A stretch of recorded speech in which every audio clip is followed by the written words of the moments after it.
Sure. Can you all hear me? No. No. Can you put it closer? I will. I'll speak up. You may not be able to tell, but I'm old and I have cheat notes. To the amazement of my parents, I became a PhD late in life. They never thought that would happen, past junior high. So I went to UCLA, where I met my husband later, but UCLA is divided into two campuses. There's an upper campus for the LNS folks, and then there's the medical campus. And as a freshman and sophomore, Jewish girls would go down to the medical library. As sort of a fishing expedition. What did our parents tell us? So we looked around, and before too long, the librarian would come and say, "Are you a medical student?" And there we were with our Shakespeare books, and so she escorted us out repeatedly. And I want to talk about redemption or revenge, because at the age of 58, I got my doctorate. And I was hired as a very generous husband. And through the miracle of all miracles, I was hired as an assistant professor in the medical school.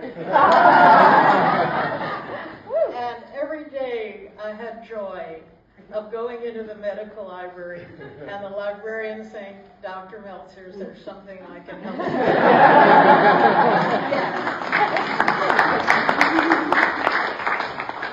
So that was my delight. I want to talk about the secret of successful aging. I see most of you have made it already. Any advice? My idol was Dr. Marion Diamond, who was a professor in her 80s at UC Berkeley. She studied rat brains. Her husband, Dr. Solomon at UCLA, studied people brains. And between them, they did amazing research on the growth and the plasticity of the human brain, and rat brains too. She was able to summarize what makes a successful aging, what makes a successful older person, and she broke it down into 4 categories. 1, good nutrition. 2, exercise, I've heard about that. Love, either loving someone or being loved, and what she called novelty, or a challenge. And that's what I'm going to talk about today for about the next hours. Love is, well, let's talk about nutrition first. You've all had enough to eat? We've made it this far. Okay. Junk food is not all bad. Pretty bad. Now that they're taking the artificial coloring on it, how will we know what to eat? So nutrition is important, and we've all sort of made it to this point. We know what's good for us, sometimes a little too much, sometimes not enough. And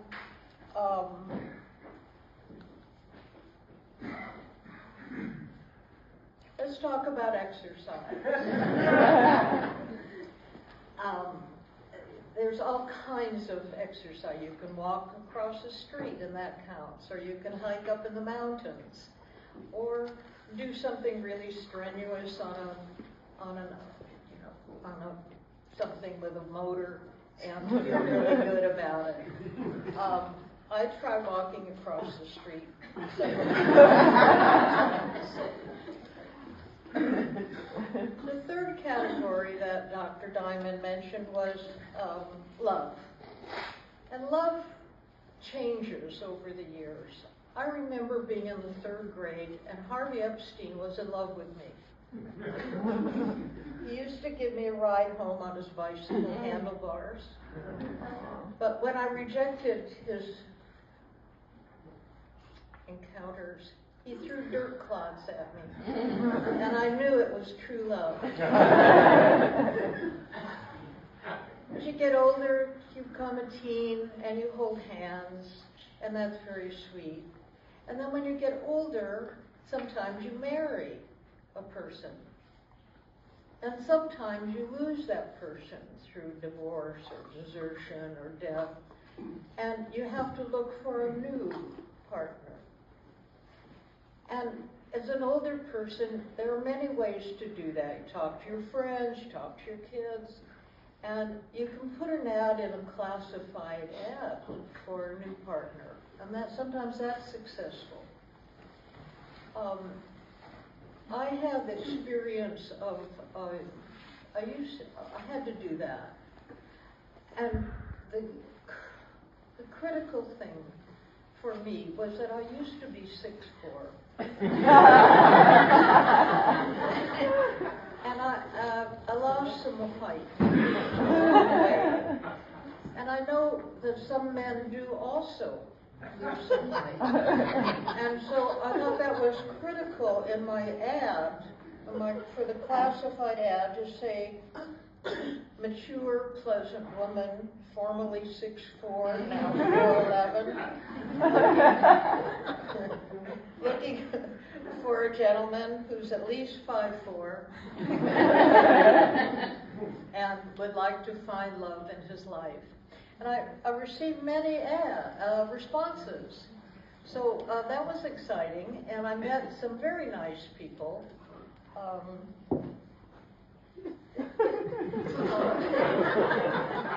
And I chose to remain single.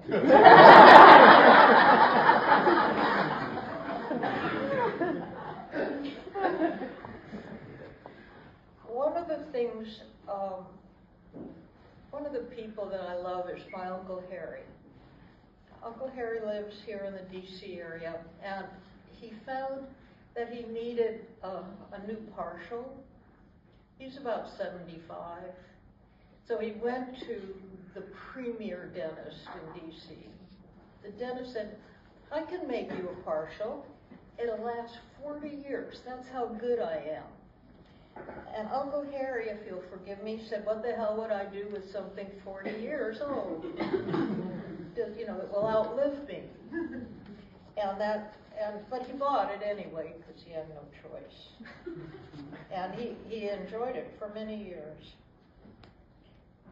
We'll get back to Uncle Harry. The fourth element that Dr. Diamond suggested was something she called novelty. And that really means a challenge.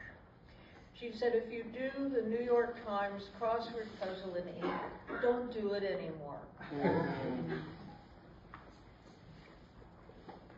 A challenge can be a hobby.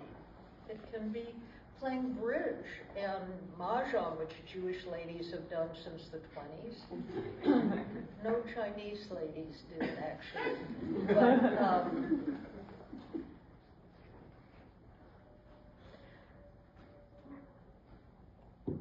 the challenge comes when you try something new. One of the things that we started as adults was bird watching. Bird watching is a challenge in a lot of ways. You can have exercise, you can walk, you can look at things, you can talk to other people, you can use really good equipment. Any bird watchers here in the audience? Excellent. Excellent. All right.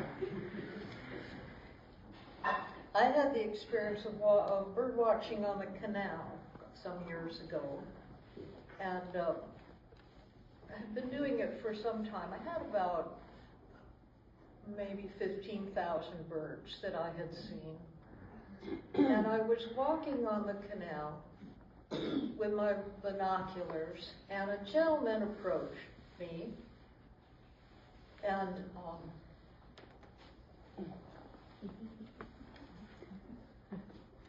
he said, "What have you seen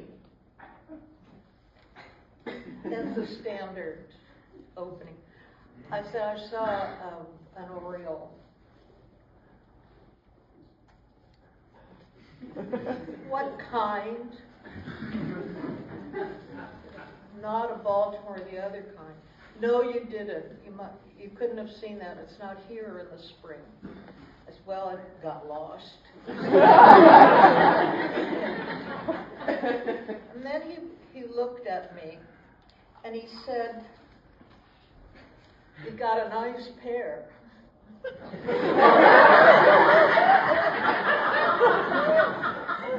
Of binoculars.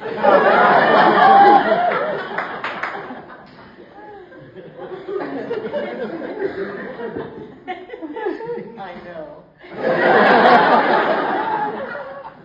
And he said, "How many birds have you seen on your life list?" Now, birders can have a life list, a day list, an area list, any kind of, but we keep lists.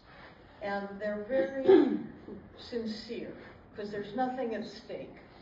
You know, nobody cares. And there's never a prize.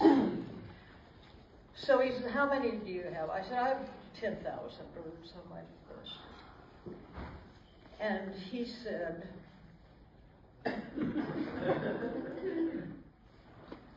"Do you ever cheat?"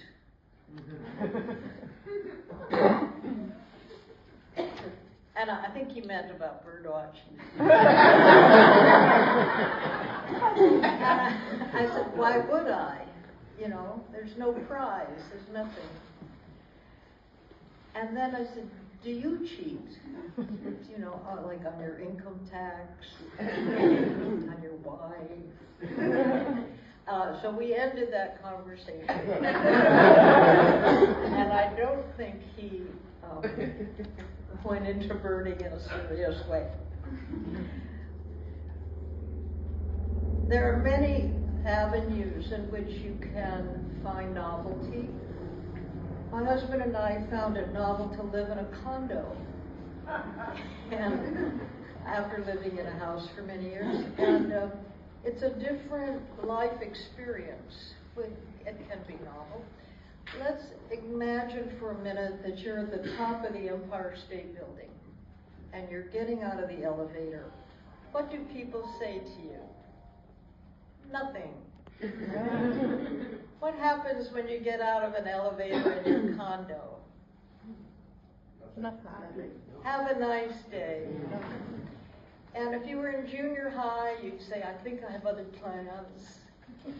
But it became a routine of "have a nice day." And that was so startling to me, of having people say that. And I tried very hard not to give a smart aleck answer, so I learned control on that. One lovely thing about living in a condo is there are no stairs. And that's been very helpful, because I fall downstairs a lot, and it was very nice not to do that anymore.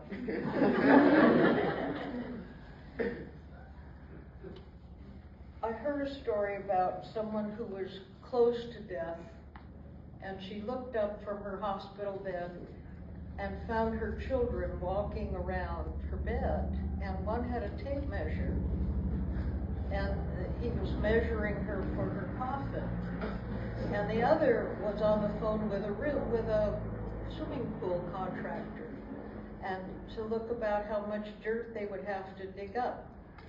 And the woman in the bed was very alarmed, and she was disturbed at her children's attitude. And she said, "You know, this is my moment, and I want to tell you what I'm going to leave you when I die. You know, I see you making plans." She said, "My son, I want you to have my '85 Subaru. And my daughter, I'd like you to have the shop vac." And the daughter said, "I don't want the shop vac."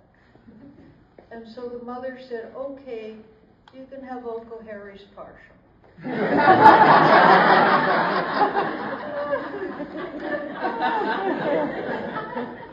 what have we learned tonight? We have learned that successful aging includes love, a little exercise, nutrition, and challenges, and a lot of love. And Dr. Meltzer adds to that a lot of laughter. Thank you.